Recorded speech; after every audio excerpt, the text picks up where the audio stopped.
బెంగళూరులో తీవ్ర విషాద ఘటన నమోదైంది.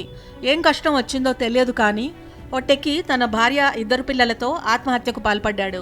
నగరంలోని ఆర్ఎంవి సెకండ్ స్టేజ్ ప్రాంతంలో అద్దెకు ఉంటున్న సాఫ్ట్వేర్ కన్సల్టెంట్ తన కుటుంబంతో సహా శవాలుగా కనిపించారు. హత్య ఆత్మహత్య అనే అనుమానంతో కేసు దర్యాప్తు చేస్తున్నట్లు పోలీసులు తెలిపారు. మృతులను అనూప్ కుమార్, అతని భార్య రాఖీ, వారి 5 సంవత్సరాల కుమార్తె అనుప్రియ, 2 సంవత్సరాల కుమారుడు ప్రియాంష్గా గుర్తించారు. ఉత్తరప్రదేశ్ ప్రయాగ్రాజ్కి చెందిన అనూప్ ప్రైవేట్ కంపెనీలో పనిచేస్తున్నారు. సోమవారం ఇంట్లో పనిచేసేవారు వచ్చారు.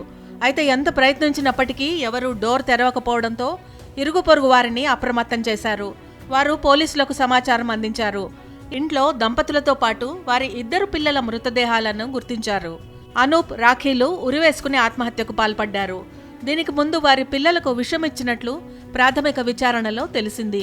దంపతుల మొదటి బిడ్డ ఆరోగ్యం విషయంలో మానసికంగా ఇబ్బంది పడుతున్నట్లు తెలుస్తోంది. అనుప్రియ మానసిక వికలాంగురాలు. దీంతో తల్లిదండ్రులు ఒత్తిడిని ఎదుర్కొంటున్నట్లు సమాచారం. అయితే దంపతులు సంతోషంగానే ఉన్నారని, పాండిచేరిని సందర్శించే ప్లాన్లో ఉన్నారని ఇంట్లో పనిచేస్తున్న వారు తెలిపినట్లు పోలీసులు చెప్పారు. వారి పిల్లల సంరక్షణ చూసుకోవడానికి 3 వ్యక్తుల్ని పనిలో పెట్టుకున్నారని, ఒక్కొక్కరికి నెలకు 15,000 రూపాయల జీతం ఇస్తున్నారని తెలిపారు. ఘటనా స్థలం నుంచి ఇప్పటి వరకు ఎలాంటి సూసైడ్ నోట్ లభ్యం కాలేదు.